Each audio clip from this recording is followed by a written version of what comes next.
वज़ीर दिफा राजनाथ सिंह ने दुनिया से इजराइल हमास तनाज़े पर दहशतगर्दी के खिलाफ मुत्तहद होने की अपील की। कहा कि इससे बेकसूर लोगों को नहीं होना चाहिए मुतासिर।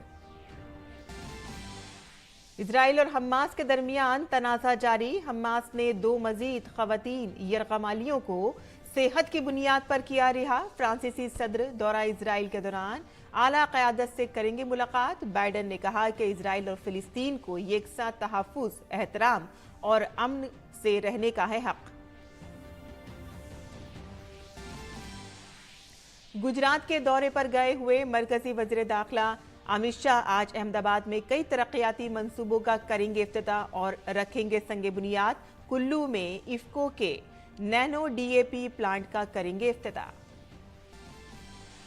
तिजारत और सनत के मरकजी वजीर पीयूष गोयल आज सऊदी अरब के रियाज में शुरू होने वाली 7वीं फ्यूचर इन्वेस्टमेंट इनिशिएटिव कॉन्फ्रेंस में करेंगे शिरकत। सऊदी अरब की आला क़यादत के साथ साथ भारतीय बिरादरी के साथ करेंगे बातचीत।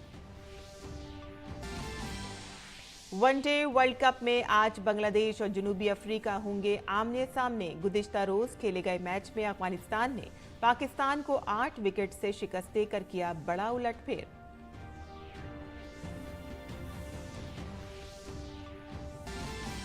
और आज मुल्क भर में मनाया जा रहा है बुराई पर अच्छाई की अलामत वाला दशहरे का त्यौहार। वज़ीर दिफा राजनाथ सिंह अरुणाचल प्रदेश में फौजियों के साथ करेंगे शस्त्र पूजा।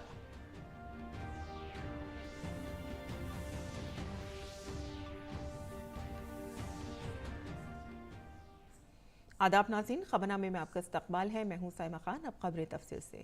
वज़ीर दिफा राजनाथ सिंह ने इजराइल में हमास के दरमियान जारी तनाज़े पर कहा कि पूरी दुनिया को दहशतगर्दी के खिलाफ मुत्तहद होना चाहिए, लेकिन इस बात का भी ख्याल रखा जाए कि मासूम लोग इससे मुतासिर ना हों। आसाम के त्रिपुर में तेज एक प्रोग्राम से खिताब करते हुए राजनाथ सिंह ने भारतीय फौज की तारीफ भी की। वज़ीर दिफा ने कहा कि जब भी मुल्क में कोई बहरान आया है, भारतीय फौज के जवानों ने अवाम को तहफ़्फ़ुज़ फराहम करने का काम किया है। उन्होंने कहा कि हम सबको पूरा यकीन है कि मुल्क पर कोई भी बहरान आया तो हमारी फौज के जवान इसका मुकाबला करने की पूरी सलाहियत रखते हैं। और इजराइल और हमास के दरमियान जारी तनाज़े के दरमियान हमास ने कहा है कि उसने मिस्र और कतर की सालसी की कोशिशों के बाद सेहत की बुनियाद पर 2 मजीद खवातीन यरगमालियों को रिहा कर दिया है। ये दोनों बुजुर्ग इजरायली खवातीन हैं। रिहा होने वाली खवातीन गजा से मिस्र जाने के लिए रफ़ा क्रॉसिंग पर पहुंच रही हैं और हमास ने इससे कबल जुमे को इजरायली सरजमीन पर हमले के तकरीबन 2 हफ्ते बाद एक अमेरिकी मां और बेटी को रिहा किया था। 7 अक्टूबर को हमास ने सरहद पार से हमला किया, जिसमें 1400 अफराद हलाक और 200 से ज़ायद को यरगमाल बना लिया गया।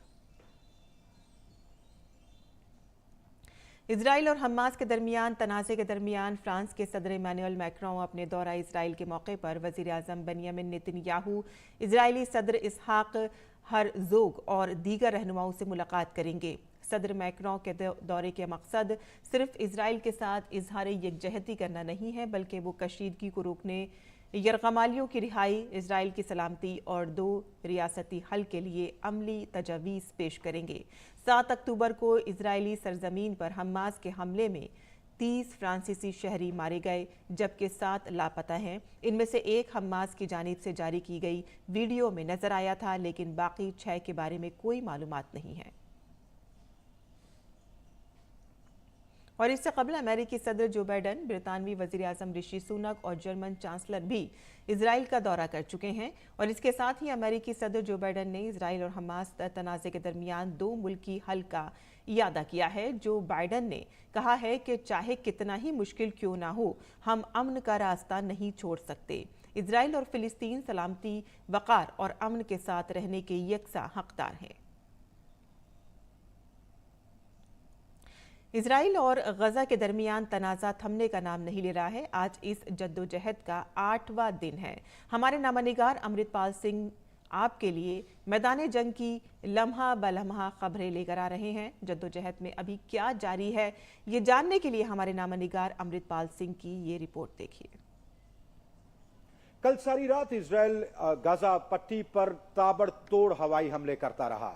इजराइल ने अपनी मिलिट्री कैंपेन और इंटेंसिफाई कर दी है, तीव्र कर दी है।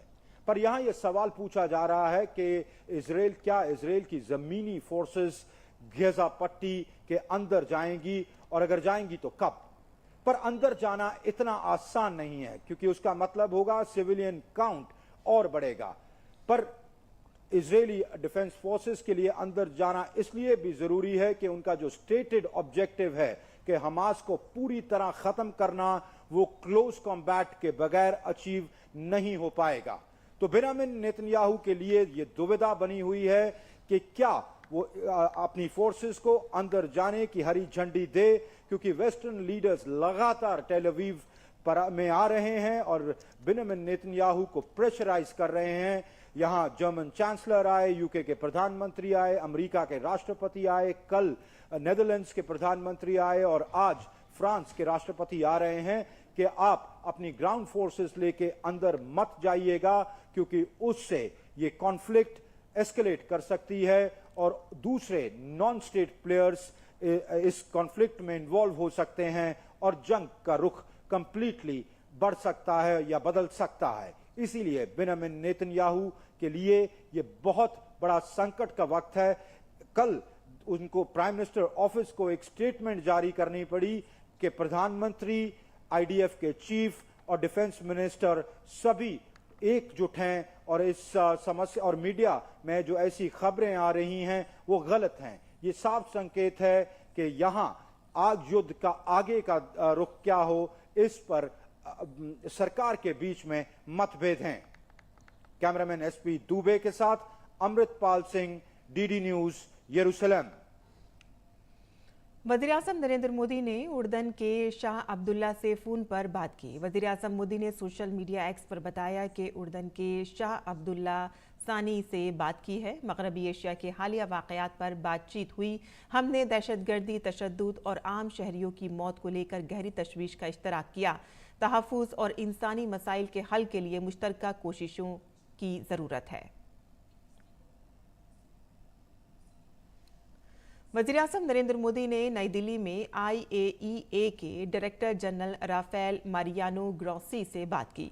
एक सोशल मीडिया पोस्ट पर वज़ीर आज़म ने कहा कि कार्बन के अखराज से पाक भारत के अज़्म को पूरा करने में जौहरी तवानाई के रोल को बढ़ाने के लिए नई जहतों को तलाश करने के बारे में बातचीत हुई।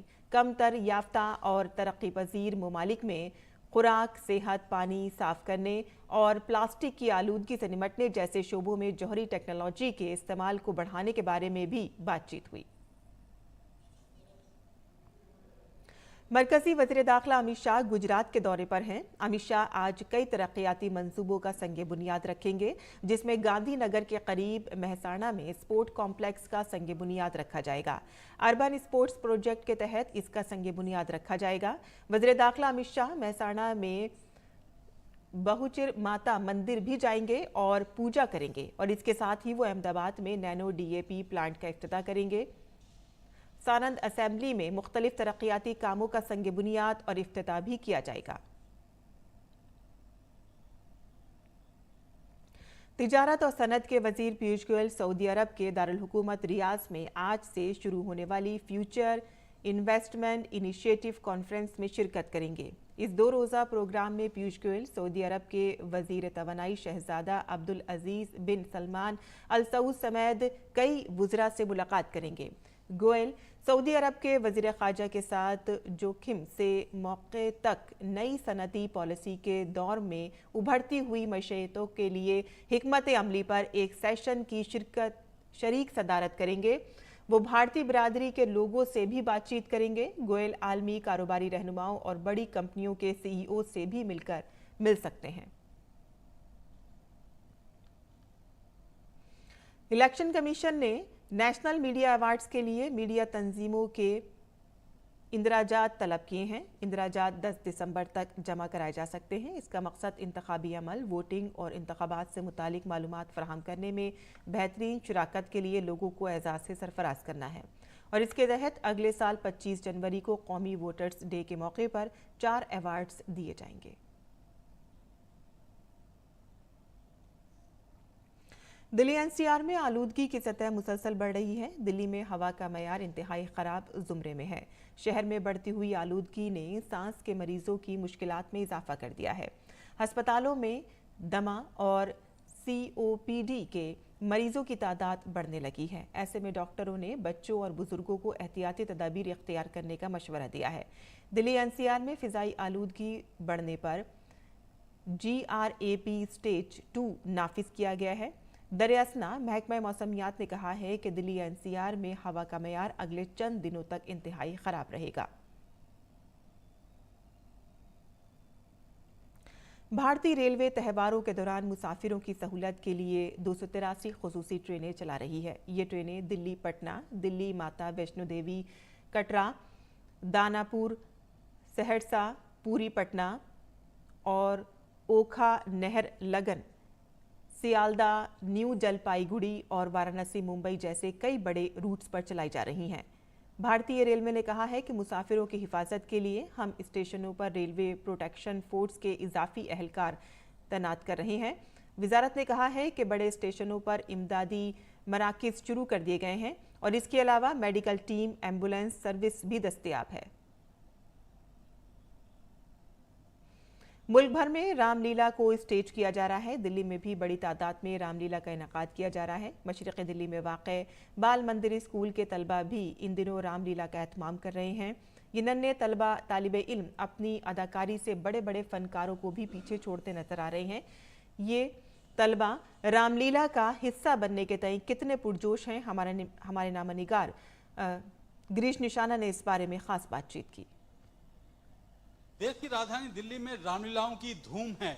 एक ऐसा भी स्कूल है जहां स्कूली विद्यार्थी रामलीला प्रस्तुत कर रहे हैं। इस पर ज्यादा बात करने के लिए हमारे साथ मौजूद हैं जोगेश अरोड़ा जी। प्लानिंग तो बहुत पुरानी है, ये हमारा 24वां वर्ष है।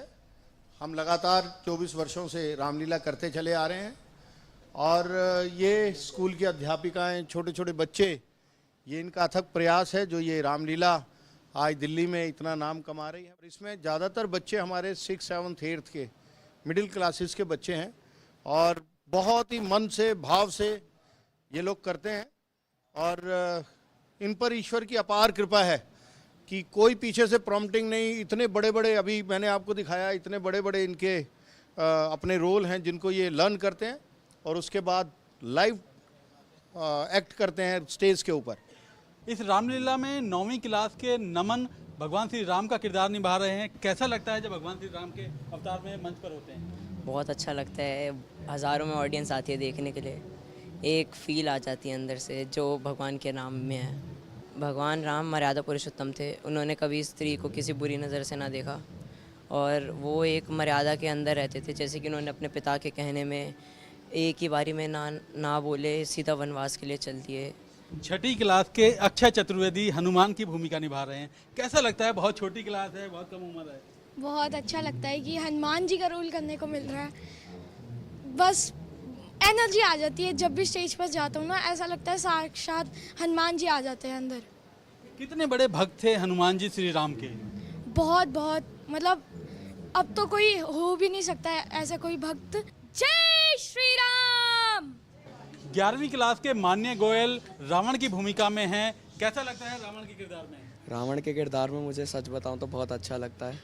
ये अपॉर्चुनिटी मुझे मिली, इसका मैं भगवान श्री राम के आगे हाथ ही जोड़ता हूं और मैं कुछ नहीं कहना चाहूँगा। मैं ही विष्णु, विश्व का, लोकों का ब्रह्मा मैं ही हूँ। दास है जिसके धनुष दानव, वह राजा मैं ही हूँ।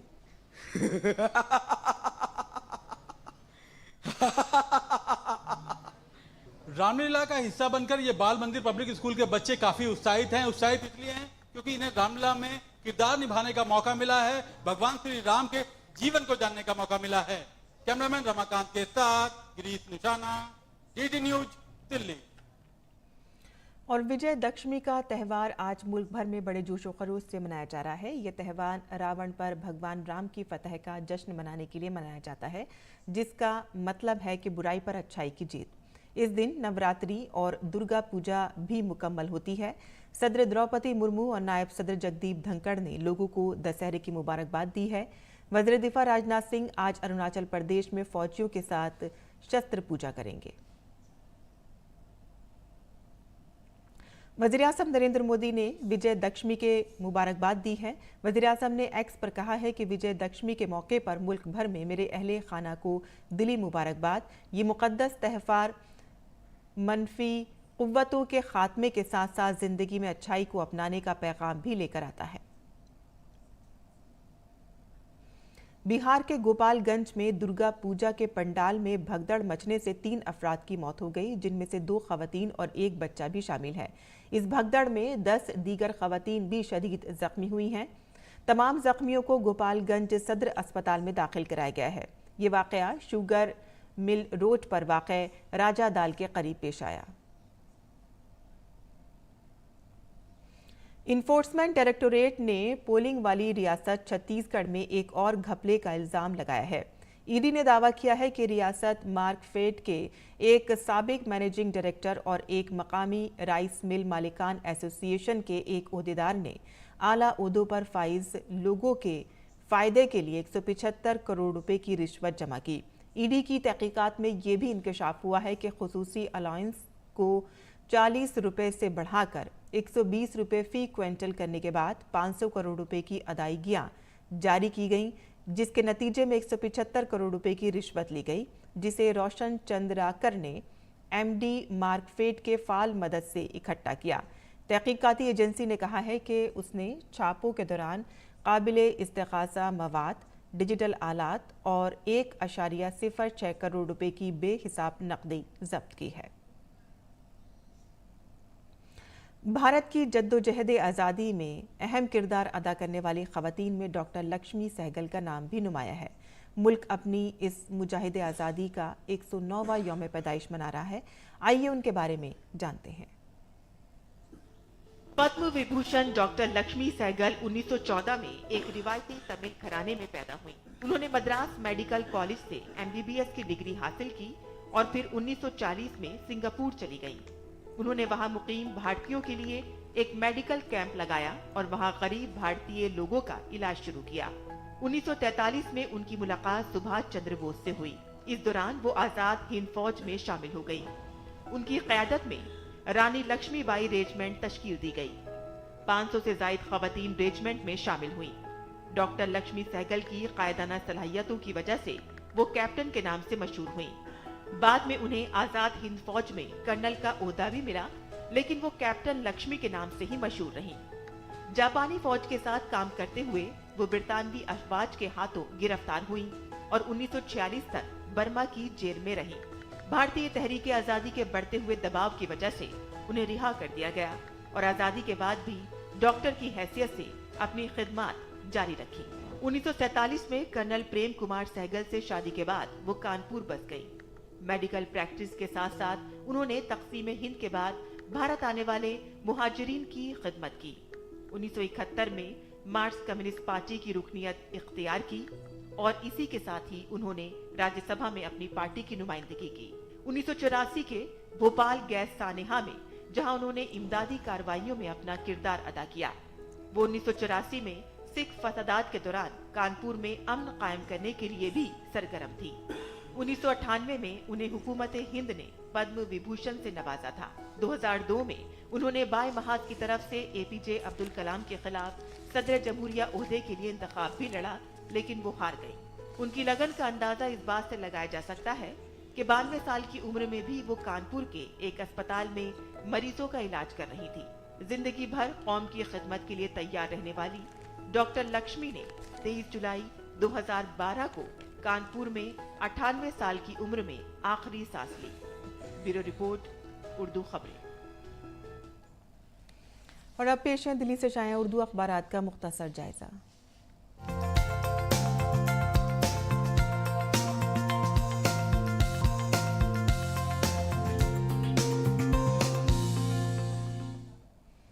दिल्ली से शाया होने वाले उर्दू के अखबारात पर नजर डालते हैं और बात करते हैं रोजनामा राष्ट्रीय सहारा की, जिसके सफ़े अव्वल की खबर है इजरायली इंतबा के बावजूद शुमाली गजा में लोगों की वापसी।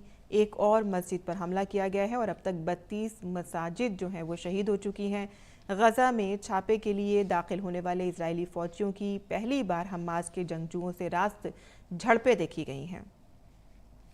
आगे की सुर्खी जान लेते हैं, जहां बांग्लादेश से खबर है, जहां बांग्लादेश में 2 ट्रेनों का आपस में तसादुम हो गया और इसमें 20 अफराद के हलाक होने की खबर है।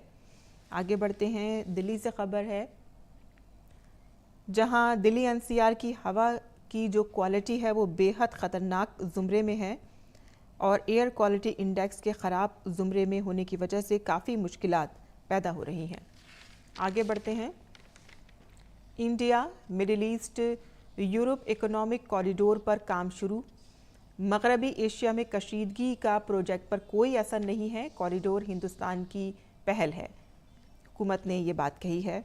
आगे बढ़ते हैं और अब नज़र डाल लेते हैं रोज़नामा इनकलाब के खेल के सफ़े पर, जहां एक बड़ी खबर है, क्रिकेट का जुनून, अफगानिस्तान ने पाकिस्तान को भी उलटफेर का शिकार बनाया। इब्राहिम, गुरबाज और रहमत शाह की शानदार इनिंग्स की बदौलत अफगानिस्तान ने पाकिस्तान को 8 विकेट से शिकस्त दी।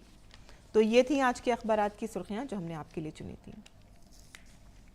और आगे बढ़ते हैं और अब बात करते हैं बैनुल-अक़वामी खबरों की, जहां साबिक अमेरिकी सदर और रिपब्लिकन सदारती उम्मीदवार डोनाल्ड ट्रंप ने पीर को हैम्पशायर की रियासत में प्राइमरी के लिए ज़ाती तौर पर पर्चा नामजदगी दाखिल किया। इस दौरान ट्रंप के सैकड़ों हामी उनके साथ मौजूद रहे। पर्चा नामजदगी दाखिल करने के बाद ट्रंप ने आइंदा सदारती इंतखाबात में अपनी जीत को यकीनी करार दिया। और एक रोज़ा आलमी कप में आज जनूबी अफ्रीका और बांग्लादेश की टीमें आमने सामने होंगी। ये मैच मुंबई के वानखेड़े स्टेडियम में खेला जाएगा। मौजूदा आलमी चैंपियन कैंप्स की दोनों ही टीमों का सफ़र एक दूसरे के बिल्कुल बरअक्स रहा है। जनूबी अफ्रीका की टीम अब तक 4 में से 3 मैच जीत चुकी है और 1 मैच हारी है। दूसरी जानिब बांग्लादेश ने सिर्फ 1 मैच जीता है और 3 मैच हारे हैं। ऐसे में आज जनूबी अफ्रीका की टीम अपनी जीत का सिलसिला बरकरार रखना चाहेगी, जबकि बांग्लादेश शिकस्तों की हैट्रिक के बाद वापसी करना चाहेगी।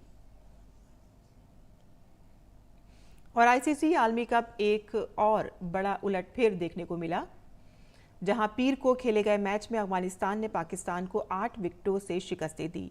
ये वनडे क्रिकेट में पाकिस्तान के खिलाफ अफगानिस्तान की पहली जीत है। पाकिस्तान ने टॉस जीतकर पहले बैटिंग करते हुए अफगानिस्तान को जीत के लिए 283 रन का हदफ दिया। जवाब में अफगानिस्तान की टीम ने हदफ को बआसानी 2 विकेट के नुकसान पर हासिल कर लिया। ये वनडे क्रिकेट में अफगानिस्तान का सबसे बड़ा ताक़ुब रहा। अफगानिस्तान की जानिब से इब्राहिम जदरान ने 87 और रहमानुल्लाह गुरबाज ने 65 रन बनाए। रहमत शाह ने 77 रन बनाकर नॉट आउट रहे और कप्तान हशमतुल्लाह शाहिद 48 रन बनाकर नॉट आउट रहे। और अब वक्त है योग सूत्र का, और आइए जानते हैं योग क्रिया में आज क्या खास है आपके लिए।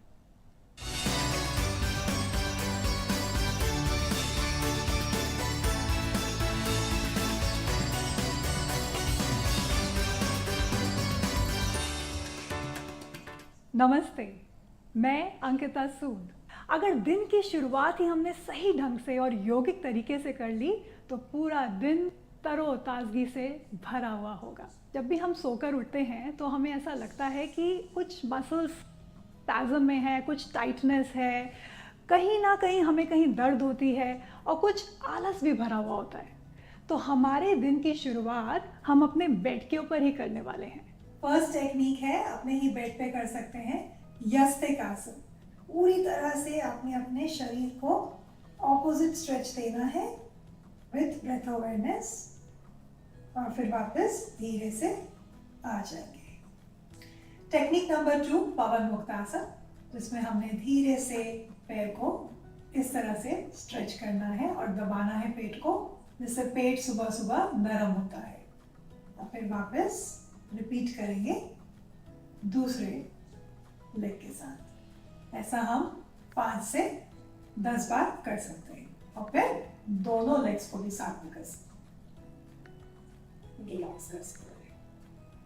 और अब हम कुछ प्रैक्टिकल टिप्स जानेंगे गुरु माँ हंसा जी योगेंद्र से। नमस्कार। आप दिन की शुरुआत कैसे कर रहे हैं, ये निश्चित करेगा कि आपका दिन का अंत भी कैसे हो। जो दिखाए गए आसन है उसके साथ आप एक गिलास गर्म नींबू पानी जरूर पीजिए। अब शांति से थोड़े समय 10-15 मिनट आंख बंद करके सुखासन में बैठिए। सवेरे सवेरे ये शांत मन को करना बहुत ज़रूरी है, क्योंकि वही निश्चित करेगा कि दिन भर में भी आप अपना मन शांत रह के अपने कर्म करें। तो कोशिश यही करनी है कि मन को सही स्थिति में रखना और आनंद से जीना। नमस्कार। और अब पेश है मौसम का मिजाज।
और इसी के साथ ही खबरनामा ख़त्म पजीर होता है। हमारी पूरी टीम को दे इजाज़त। आदाब।